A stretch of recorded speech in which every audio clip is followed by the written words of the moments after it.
Chicken stew വെച്ചാലോ? അതിന് ചട്ടി വെച്ച് കൊടുത്ത് വെളിച്ചെണ്ണ ഒഴിച്ചു കൊടുത്ത് ഹോൾ സ്പൈസസ് ഒക്കെ ഇട്ട് കൊടുത്ത് ഇഞ്ചി വെളുത്തുള്ളി ചതച്ചാണ് ഇട്ട് കൊടുക്കുന്നത്. അതൊന്ന് നല്ല വഴണ്ട് കഴിഞ്ഞപ്പോഴത്തേക്കും ഒരു സവാള നീളത്തിനരിഞ്ഞതും പച്ചമുളക്, ക്യാരറ്റ്, ബീൻസ്, ഉരുളൻകിഴങ്ങ് മാത്രം ഞാൻ സെപ്പറേറ്റ് വേവിച്ചെടുത്തിട്ടുണ്ട് കേട്ടോ. ആ ഒന്ന് നല്ല വഴണ്ട് കഴിഞ്ഞപ്പോഴത്തേക്കും ആവശ്യത്തിന് ഉപ്പൂടെ ചേർത്ത് കൊടുത്ത് ഇതിനകത്തോട്ട് ചിക്കനോട് ഇട്ട് കൊടുക്കുന്നുണ്ട്. എന്നിട്ട് നല്ലപോലെ മിക്സ് ചെയ്തെടുക്കുന്നുണ്ട് കേട്ടോ. ബോൺലെസ് ചിക്കൻ ആയിരുന്നു ഇട്ട് കൊടുത്തത്. എന്നിട്ട് ഇതിനകത്ത് ഒരുപാട് മസാലകളൊന്നും ചേർക്കത്തില്ല. ഇതിനകത്ത് ആകെ ചേർക്കുന്നത് കുരുമുളക് പൊടിയും പിന്നെ ഗരം മസാല പൊടിയാണ്. ഞാൻ ആ ചിക്കനോട് ഇട്ട് കൊടുത്ത് നല്ലപോലെ ഒന്ന് വഴറ്റി കൊടുക്കുന്നുണ്ട് കേട്ടോ. എന്നിട്ട് ഉരുളൻകിഴങ്ങ് ഒരു വിസിൽ ഏൽപ്പിച്ച് വേവിച്ചെടുത്തായിരുന്നേ, അതുകൂടെ ഇതിനകത്ത് ഇട്ട് കൊടുക്കുന്നുണ്ട്. എന്നിട്ട് അതുകൂടെ ഇട്ട് നല്ലപോലെ വഴറ്റി കഴിഞ്ഞപ്പോഴത്തേക്കും ഇതിനകത്തോട്ട് മസാലപ്പൊടിയും പിന്നെ കുരുമുളക് പൊടിയും കൂടെ ചേർത്ത് കൊടുക്കാം കേട്ടോ. ഒരുപാട് എരിവൊന്നും ഇല്ലാത്ത കറി ആയതുകൊണ്ട് കുട്ടികൾക്കൊക്കെ നല്ല ഇഷ്ടപ്പെടുവേ. അപ്പം നല്ല വഴറ്റി വെച്ചിട്ടുണ്ട്. ഇതിനകത്തോട്ട് ഇനി പൊടികൾ ചേർത്ത് കൊടുക്കാം. കുരുമുളക് പൊടിയാണ് ഇട്ട് കൊടുക്കുന്നത്, ഇച്ചിരി ഏറെ ഇട്ട് കൊടുക്കുന്നുണ്ട്. പിന്നെ ഗരം മസാലപ്പൊടി ഇതിട്ട് നല്ലപോലെ ഇളക്കി ഒന്ന് അടച്ചു വെക്കുന്നുണ്ട്.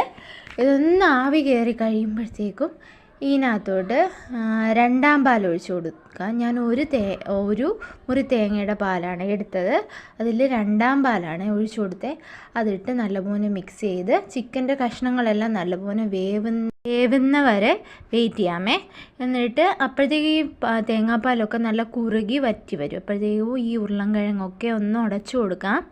നല്ല ക്രീമി ടെക്സ്ചറിൽ തന്നെ കിട്ടും. ചിലവർ ഇതിൽ ക്രീമും അല്ലെങ്കിൽ കാഷ്യൂ ഒക്കെ അരച്ച് ചേർക്കാറുണ്ട്. ഞാൻ അതൊന്നും ചേർത്തിട്ടില്ലേ, അല്ലാതെ തന്നെ നല്ലതായിട്ട് കിട്ടിയിട്ടുണ്ട്. നല്ലപോലെ ഇളക്കി ഞാൻ ഒന്നുകൂടെ അടച്ചു വെക്കുന്നുണ്ട് കേട്ടോ.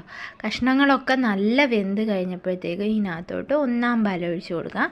ഒന്നാം പാൽ ഒഴിച്ച് കഴിഞ്ഞാൽ സ്റ്റൗ അങ്ങ് ഓഫാക്കണം. എന്നിട്ട് തിളപ്പിക്കാൻ പാടില്ല കേട്ടോ. എന്നിട്ട് ഇതിനകത്തോട്ട് ഞാൻ ഇച്ചിരി കൂടെ കുരുമുളക് പൊടിയും പിന്നെ ഗരം മസാല പൊടിയും കൂടെ ചേർത്ത് കൊടുക്കുന്നുണ്ട്. അപ്പോഴത്തേക്കും നമ്മുടെ ചിക്കൻ സ്റ്റൂ റെഡിയാണ്. നല്ല ക്രീമി ടെക്സ്ചറിൽ തന്നെ കിട്ടിയിട്ടുണ്ട് കേട്ടോ.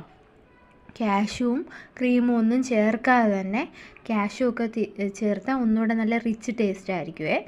അപ്പം ആവശ്യത്തിന് ഉപ്പൂടെ നോക്കിയിട്ട് ചേർത്ത് കൊടുത്താൽ മതി. ചിക്കൻ സ്റ്റൂ റെഡിയാണ്. പിന്നെ ഇതിൻ്റെ കൂടെ ഉണ്ടാക്കിയത് റാഗി അപ്പമാണ്. ഇതിൻ്റെ റെസിപ്പി ഞാൻ നേരത്തെ ഇട്ടിട്ടുണ്ട് കേട്ടോ, കാണാത്തവരുണ്ട് അപ്പോൾ റാഗി അപ്പം താണ്ട് നല്ല വിട്ട് കിട്ടുമേ ചട്ടിയിൽ നിന്ന്. അപ്പോൾ ഇതുപോലെ ഉണ്ടാക്കി നോക്കണേ. അപ്പോൾ ചിക്കൻ സ്റ്റൂ റാഗി അപ്പമായിരുന്നു ബ്രേക്ക്ഫാസ്റ്റ്. ഇതുപോലെ ട്രൈ ചെയ്യാത്തവരുണ്ടെങ്കിൽ ഒന്ന് ട്രൈ ചെയ്ത് നോക്കിയിട്ട് ഫീഡ്ബാക്ക് പറയാൻ മറക്കല്ലേ. ബായ്.